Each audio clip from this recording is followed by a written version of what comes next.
बात हम कई बार बोल चुके हैं, जब आपके अंदर दम नहीं होता तो भाई आप लड़े ही मत किसी से। आज आप देखिए कि कितनी बड़ी शर्म उठानी पड़ी हमारे और आपके इस नालायक पड़ोसी को। एंड वहां पर सुनने में तो ये आ रहा है कि काफी अंदर ये लोग घुस गए हैं वो मिलिट्री पोस्ट के अंदर एंड देव डन समथिंग।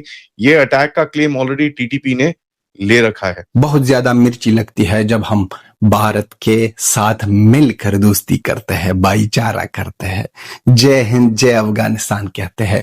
हम हर दफा जो कहते हैं 3 बार, क्योंकि दिल ठंडा होता है और बेकारियों को बहुत दर्द मिलता है।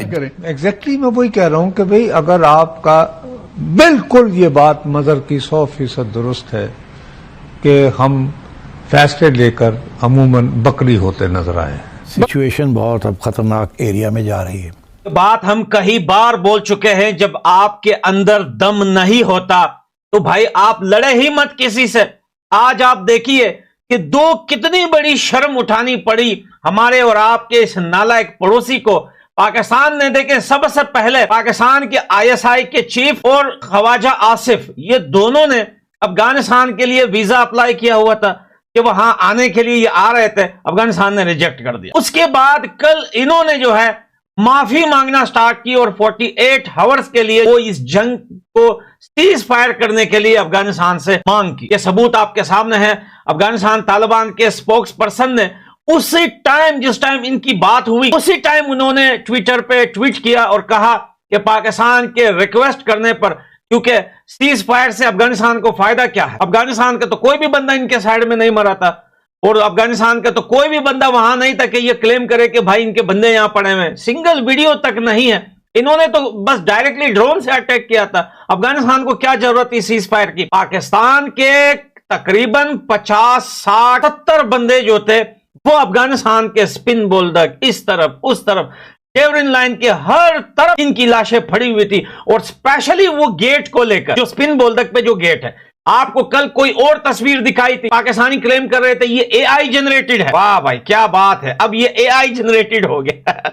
लेकिन आज उसकी एक नई तस्वीर आप देखिए, ये आज की तस्वीर है। आज इसकी हालत ये हो गई है। कल तक इनके फ्लैग थे, आज वो फ्लैग भी जला दिए, गिरा दिए, फेंक दिए, उठा के पूरे गेट वेट ही जड़ से उठा के फेंक दिया है। क्योंकि भाई वीडियो में दिख रहा है, साफ दिख रहा है कि तालिबान के जो ऑयल के कनस्तर से जो वो मिसाइल बनाते तालिबान के जो घी या ऑयल के जो कनस्तर होते हैं येलो येलो, जिसको हमारी जुबान में बुशका बोलते वो तो वीडियो में दिखा रहे थे। भैया पूरे ट्रक भर भर कर बुशके लाए थे। हमें तो डर लग रहा था भाई ये पूरे पाकिस्तान को ना उड़ा दे। भाई ये देसी मिसाइल है, ये ऐसा मिसाइल है कि भाई अगर आपने एक पाकिस्तान के पार्लियामेंट के नीचे लगा दिया, अगले दिन भाई पार्लियामेंट के वो जमीन ही नहीं दिखेगी। इतना सुराख हो जाएगा कि दुनिया के अगले कोने में सुराख निकल आएगा। ये इतना खतरनाक अफगानिस्तान का ये बनाया हुआ बॉम्ब है, ये अफगानिस्तान तालिबान का ये कनस्तर का मजा अभी तो अफगानिस्तान ने ड्रोन भी लेने हैं। रुको जरा पाकिस्तानियों, ड्रोन के ऊपर इस कनस्तर को बांध के तुम्हारे ऊपर फेंका नहीं तो बोलना फिर कि तुम लोग अफगानिस्तान के नहीं हो। तो भाई इनकी लाशें अफगानिस्तान के साइड पड़ी हुई थी और इनको लाशें अपनी उठानी थी। इस वजह से उन्होंने अफगानिस्तान के तालिबान से कांटेक्ट किया और कहा कि यार 48 आवर्स के लिए ये जंग रोक रहे। ये भी रीजन था और रीजन वो भी था कि वहां पर पेशावर में मारा था इनको ड्रोन से। पेशावर में एक जो है अपार्टमेंट था या क्या था, वहां पर इनके इंटेलिजेंस के लोग थे, वहां उनको निशाना बनाया था। तो इस वजह से इनको डर लगा कि भाई ये हालत और बिगड़ रही है, तो इन्होंने 48 आवर्स का जो है वो सीज फायर करने का मांग किया और अफगानिस्तान तालिबान की तरफ से इस वजह से ओके हुआ वो मांग, क्योंकि इनकी लाशें अफगानिस्तान के तरफ पड़ी हुई। इनकी लाशें इन बोल्डक और अफगानिस्तान और पाकिस्तान का जो जेवरिन लाइन हम बोलते हैं, फर्जी कर्श जिसको बोलते हैं हमारी जुबान में, वहां इनकी लाशें पड़ी हुई थी। क्योंकि तालिबान भी मजबूर थे, क्या करते, अब जो मर गया सो मर गया,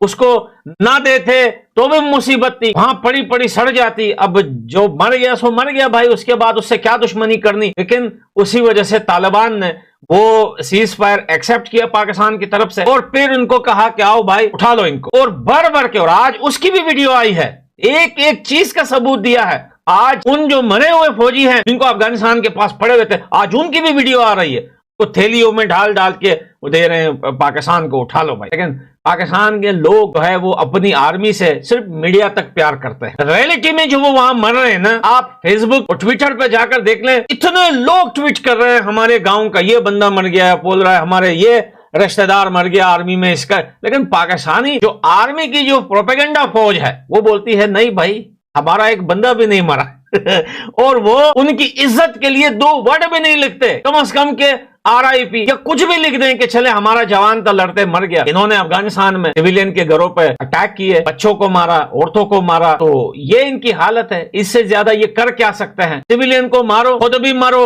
उसके बाद जो है फिर प्रोपेगेंडा करो मीडिया पे, उसके बाद फिर माफिया मांग के सीज फायर करवाओ। यही पाकिस्तान की हालत। मान लो ये प्रोपेगेंडा कर रहे हैं कि सीज फायर का अफगानिस्तान की तरफ से आया, तुम्हें तो फिर नहीं करना चाहिए था सीज फायर। अगर अफगानिस्तान ने बोला कि सीज फायर कर दो तो तुम नहीं एक्सेप्ट करते, मना कर देते, क्यों? तो तुम तो सुपर पावर हो, तुम्हारे पास तो एटम बम है भाई, तुम्हारे पास तो डोनाल्ड ट्रंप का वो वाला मिसाइल है, असली वाला मिसाइल जो शहबाज शरीफ उठा रहा था। तुम्हें तो एक्सेप्ट नहीं करना चाहिए था सीज फायर, तुम्हें तो कंटिन्यू लड़ना था। लेकिन झूठ इतना ये बोलते हैं कि अपने झूठ में फंस जाते हैं ये पैनिक अटैक तो भाई अफगानिस्तान तालिबान अब भी यही बात कर रहा है कि भाई हम जंग किसी के साथ नहीं चाहते, हमें जो छेड़ेगा उसका अंजाम, पाकिस्तान जो भुगता है उसका अंजाम यही होगा। आज आप देखिए, पहली बार क्लैश हुआ, 60-70 वहां मारे गए, दूसरी बार इन्होंने गलती की, 70-80 यहां मार दिए। क्या फायदा? अपने 200-250 बंदों को मरवा कर, अपने सारे चेक पॉइंट तोड़वा कर, अपने टैंक, तोप, गोला बारूद, वेपन सब अफगानिस्तान को छोड़ के भाग गए। यही तुम लोग चाहते हो? अफगानिस्तान के पास भाई पहले ही जगह नहीं है, इतना वेपन अमेरिका का पड़ा हुआ है, तुम अपना भी दे रहे हो। कबाड़ जीत रही है ऐसी बंदूक है जो 2 गोली कंटिन्यू चलाता भी नहीं, एक चलाओ तो अगली पे बंद हो जाती है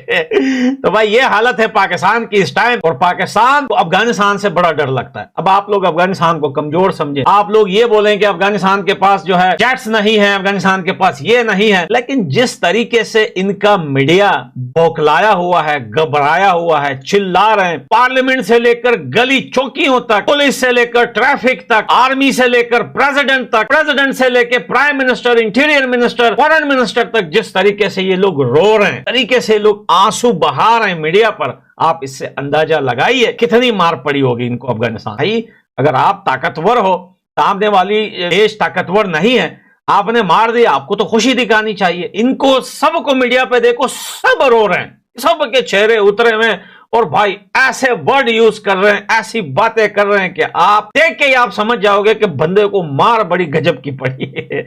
इसलिए हम तो हंस के बात करते हैं क्योंकि हमें पता है कि इनको मार पड़ी है, गजब की मार पड़ी है। और जो हमारे सिविलियन लोगों पर अटैक किया है, हम उनको भी एक्सेप्ट करते हैं कि इन्होंने सिविलियन घरों पर अटैक किया है। ये तो भैया अपने फौजियों को जो सरहद पे मर रहे हैं, जो डेवलिन लाइन के ऊपर मर रहे हैं, मुर्दार हो रहे हैं, तो उनको भी एक्सेप्ट नहीं करते। तो यही इसलिए दुनिया वाले इनको बोलते हैं कि दुनिया की सबसे मुर्दार कौम जो है वो पाकिस्तान है। तो लाओ दोस्तों, अगली कोई अपडेट आती है। जय हिंद दोस्तों, द हिंदी न्यूज में आपका स्वागत है। हमेशा की तरह पाकिस्तानी सेना और पाकिस्तानी मीडिया झूठ फैलाने में जुटी हुई है कि तालिबान ने पाकिस्तान से सीज फायर के लिए रिक्वेस्ट किया था, जबकि सच्चाई यह है कि तालिबान ने पाकिस्तानी सेना को घुटने टेकने पर मजबूर कर दिया, जिसके बाद पाकिस्तान ने सीज फायर के लिए रिक्वेस्ट किया था।